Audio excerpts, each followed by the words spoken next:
Okay, video 2 of 2. Time to finish this car up. What do you say? If you remember in the last video, I was working on these spindles. I managed to get them cut down on both sides. And now I'm figuring out the attachment arm on the bracket. So I have a little piece of cardboard holding the tie rod at the desired location. And I'll probably make up some little cardboard pieces until I get the shape right. Okay, let's get those made. Well, it's taken me a while, but I managed to make a pattern for each side. There's a right and a left. I'm going to make these out of 3/16 steel, and they're going to weld right to this existing gusset. That should be plenty stout.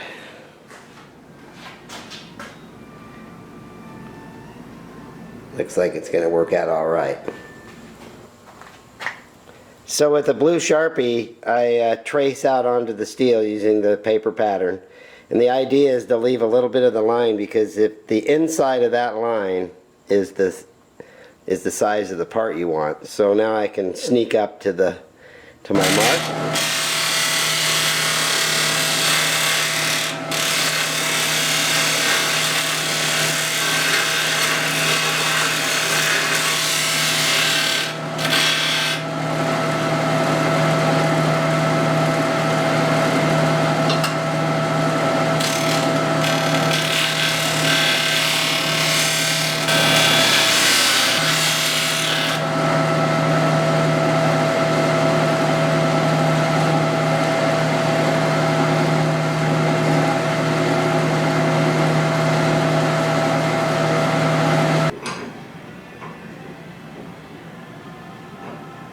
Yeah, now that's looking pretty good. I think that'll work. I'll weld it on top and on the bottom, and probably put a brace under here. We'll see. I'd like this to be super stout, so I just don't have to worry about it. Okay. Here's the other side. That fits okay too. Okay, I'm pretty close to welding this. Got it set up so it's nice and flush. Got me a little reference mark right there. I still have to do a little bevel work here, give a place for the weld, prep it, grind it clean. But otherwise, I'm real close to welding this up.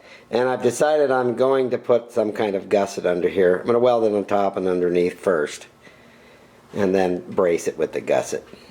So it'll be battleship quality. Okay.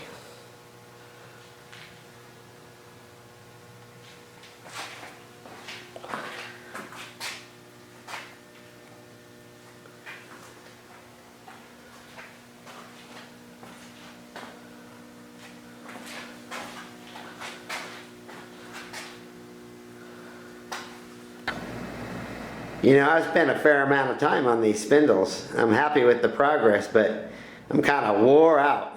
I'm going to take a break and work on the radius rods a little bit. And then I'll come back to these and put on the gussets, finish them up. Here's my concept on the radius rods. This is a piece of 3/16 by 1.5 inch by 36 cold rolled steel. And here's the shape. You can see there's a taper to it. It'll be welded on this end and bolted on that end. Pretty straightforward.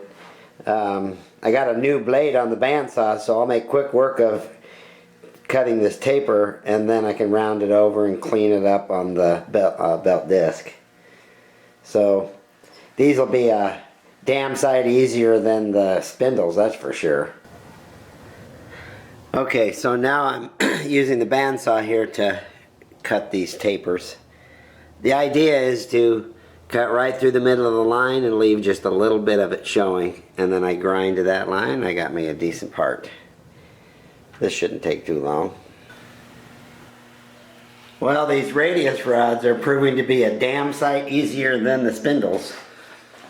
And I cut the taper, and then I put it in the vise and pounded it into submission to create that angle. And then because these brackets weren't perfectly plumb on the axle, I had to heat up this end and twist it a little bit so it'll be flush to this face. But they look pretty good.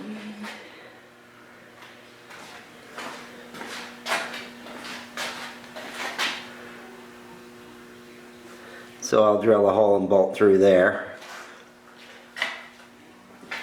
And then I also made these little gussets here.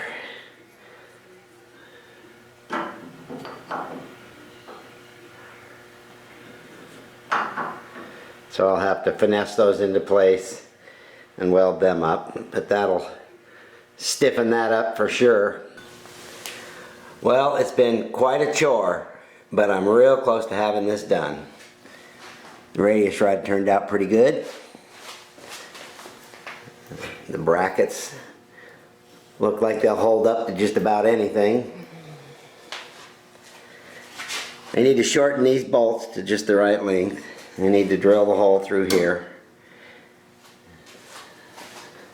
Have to put the panhard rod back on.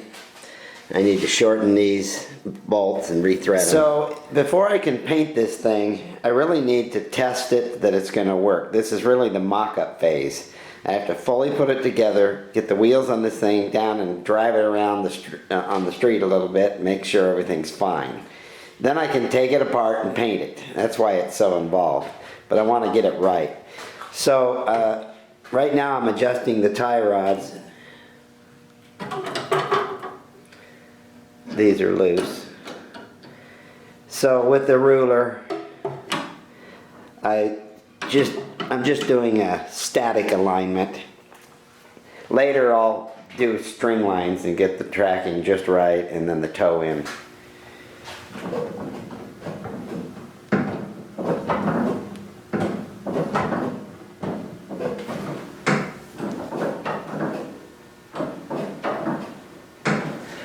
Okay, I'm basically pretty happy with this. There's the pitman arm.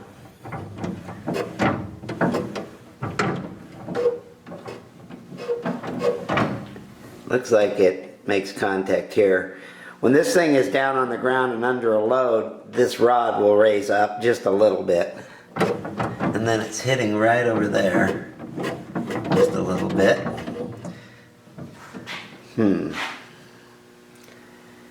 I could drill another hole and move this in a little bit. I don't think it would affect the turning radius, because with that long pitman arm like that, this is massive turning radius.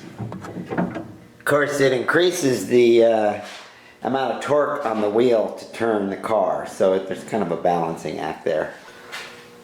Today I went out and bought some grade 8 bolts for the kingpin here.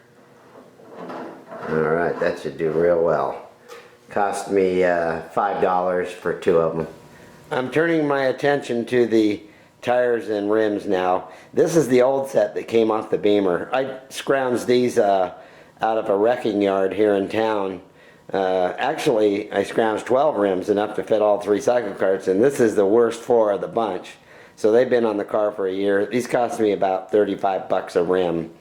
Now I'm using the Cartco rims. They're $300 a set, but back when I bought these, you had to buy them off of eBay, and they came out of Thailand, and they were $600 for a set of 4.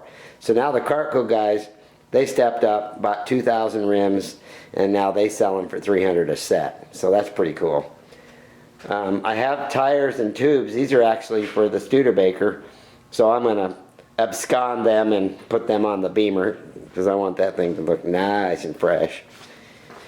So I have the rims out here, and one thing they found out is that the spokes weren't necessarily all tight, at least the way they should be.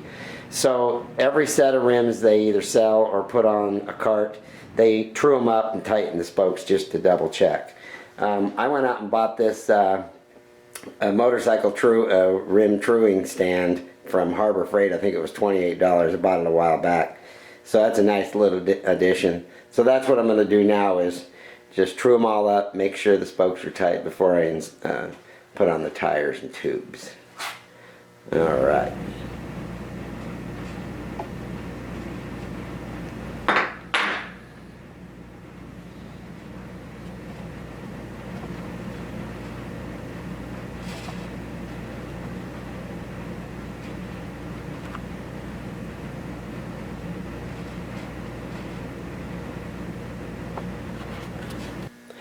an interesting feature of these tires so that you get the tread going in the right direction. If you mount it as a rear wheel, you mount it with the arrow direction of travel that way. And if it's a front wheel, the direction's the other way. Kind of interesting, I think. So you got to pay attention to what rim's going where, in essence. Alright. Okay, I've checked all the rims. Everything's good. Spokes are nice and tight. I have my tires here. I got these at the motorcyclesuperstore.com. They're Michelin Gazelles 275 17s. I also have the tubes and the rim strips, which fit on here, protect the tubes from the spokes. I also, good old Harbor Freight, I have a couple of these tire irons. I've used these a couple of times. They're way better than big screwdrivers, so I just have to set up, I need some soapy water, and then I'll spare you the agony of watching me put these on.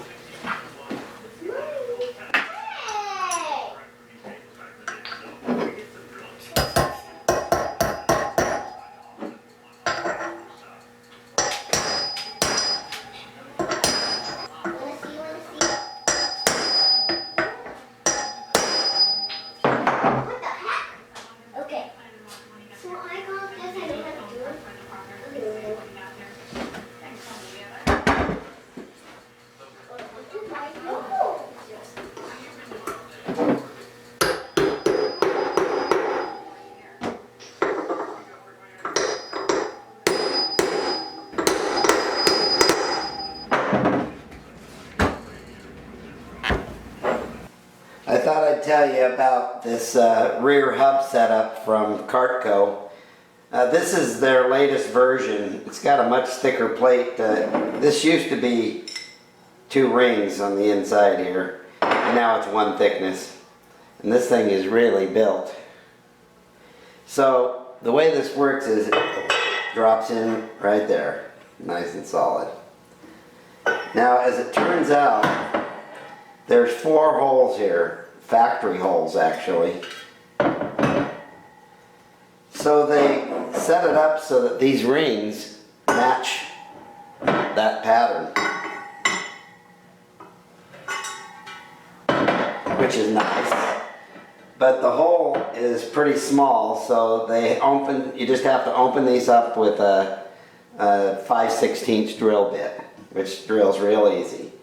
And then, so this goes on here like this. Then you have the rear hub. So that's a pretty nice setup. And then you have the 5/16 grade 8 hardened bolts, grade 8 bolts. They bolt through, a couple of washers on each side, and you got a nice, easy to install and damn stout setup. So I think that's the way to go. Alright. The front end is on its wheels now, so that's good. And I'm working on the rears now. Here's one all ready to go with tires and tubes on it. So this is what the hub looks like when it's fully seated. This is the drive wheel, so the key is in here, and then here's a set screw that tightens down on top of the key. This is the freewheeler.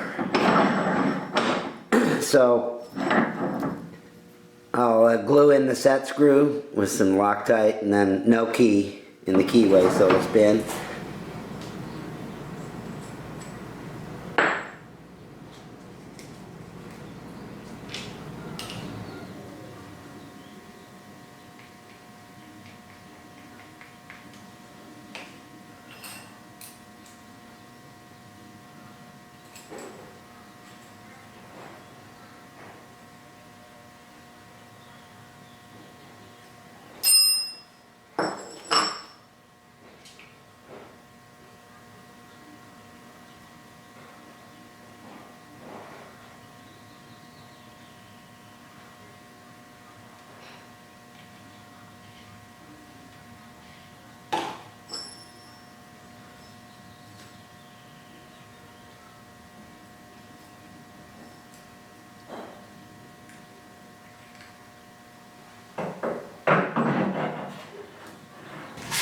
Okay, so this is how you install a Cartco hub.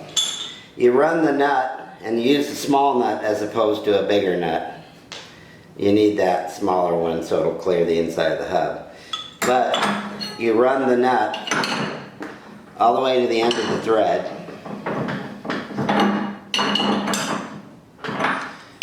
Okay. Then you pull the hub. Now there'd be grease in there because this is the freewheeler. You wouldn't have grease on the other side because you'd have the key in the keyway. Same theory though. You pull it against the nut, then your locking collar slides against that. And on this side, which is a freewheeler, you have grease in there. And then you tighten the locking collar and that keeps it against the nut.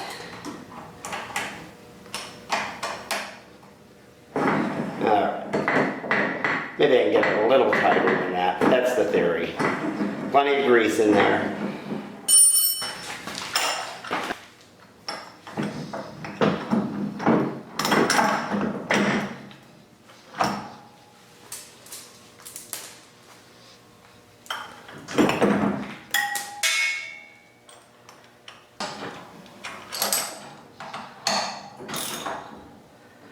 Alright, so there you have it. Things are definitely shaping up. Have it sitting on its wheels now. And it is looking pretty good. It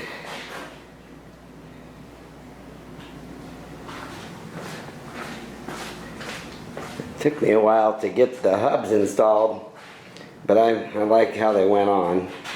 Now for you new guys, setting up a drivetrain, or for the guys that are working out the bugs in there, one tip I can give you is use locking collars everywhere.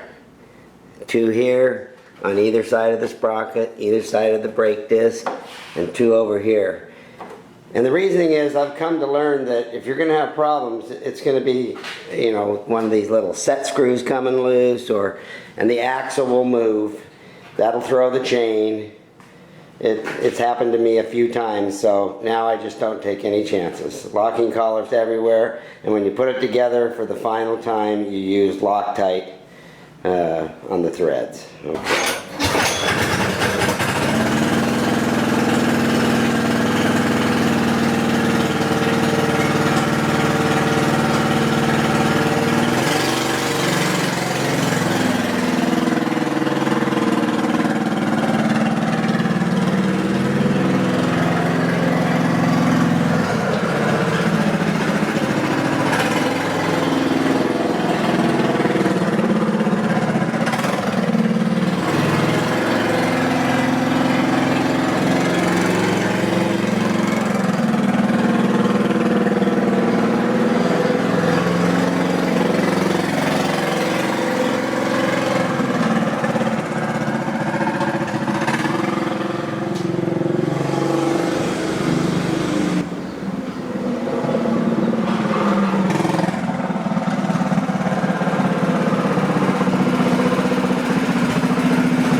Okay, the test driving went well, and I took it all apart again, and now I'm painting the blue items. I'm here in the garage. This is where I do most of my painting, if it's not too extensive. So it's taken me 3 days of masking and getting things ready after work every evening. So I leave for Titan in 5 days. Last night I finished the painting, and now I'm taking all the paper and masking off. I've got a few little touch-ups, some bleed through on my tape lines, but I think I can fix it. I'm generally pleased. The whole idea was that this color is that color. Looks pretty close, I'd say. I'm going to spray paint this white. There's a little stencil. And then there's the cover and the axle components. Okay, onward. This is my favorite part of the build, putting things back together after they're painted. I'm getting there.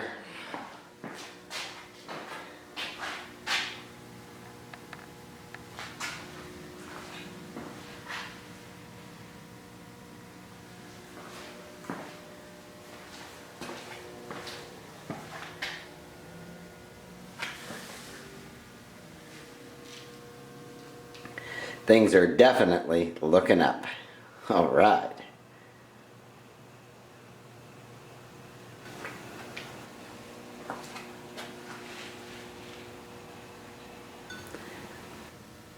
Details, details, details.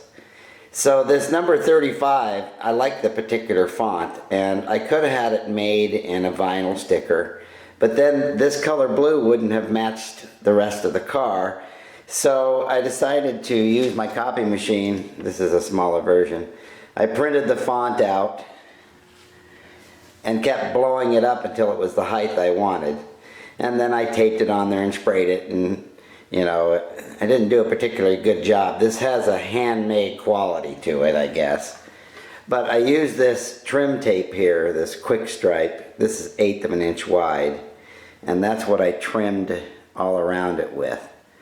Now, if you were doing a real car, you wouldn't do it this way, but this is a cycle cart, so we can do what we want. Anyway, it looks okay standing here 2 feet away. All right, I'm working on the hood ornament also. I'll show you that next. You may recollect that unfortunately I lost my original hood ornament, which was aluminum and hand painted, and the damn thing fell off when we were out racing around in the dirt and we never could find it. So today down at the shop we made this little wood version of a ornament. I'm going to, this already sanded pretty smooth. But I'm going to paint this outside. And then these little emblems here, I got online for $6 or $7 for the set of 4. 2 of them are going to go on either side of the body down low. And then these will glue on with the epoxy, like so. And I think I'm going to paint it the same gold as this leaf right here. And then this stud, this threads in, coarse thread threads into the wood, and then I can double nut it. This is machine set thread here. And you can see here on the grill, I created a pocket where I can put tighten the nuts and bolts. Goes in through the top up here. So that might look pretty good. I'm one-handed here. So anyway, I'm going to work on that too, so that's coming along.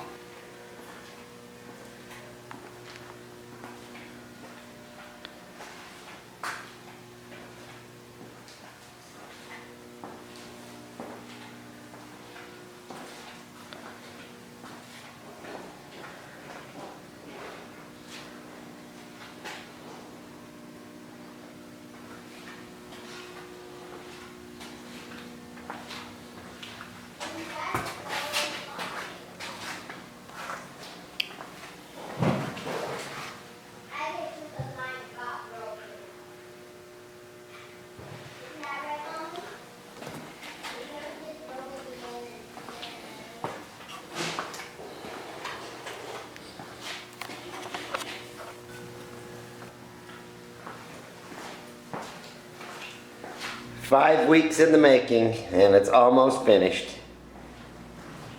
We leave in a day and a half, but all I have to do is finish this grill. I have to do the hood ornament and install this piece and these emblems. 2 of them go on the hood ornament. So it looks like I'm going to make it. Tomorrow I'll do a little test drive and get a little video of that. In case you're wondering what this pile is, these are components to the 37 Studebaker.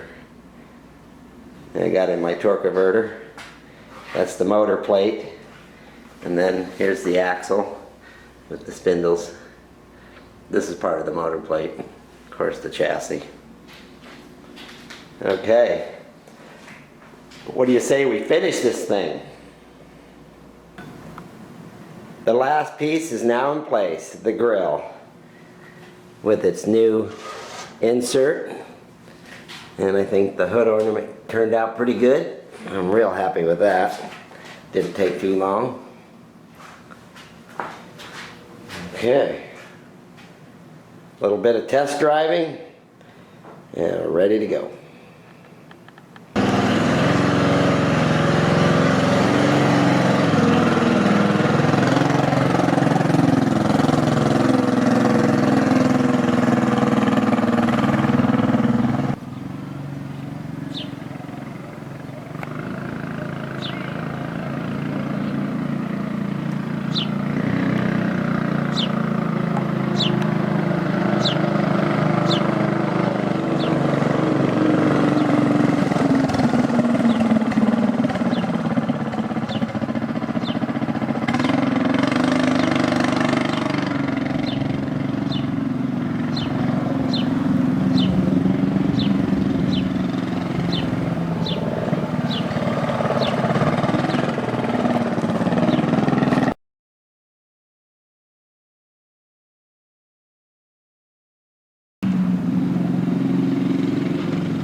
good.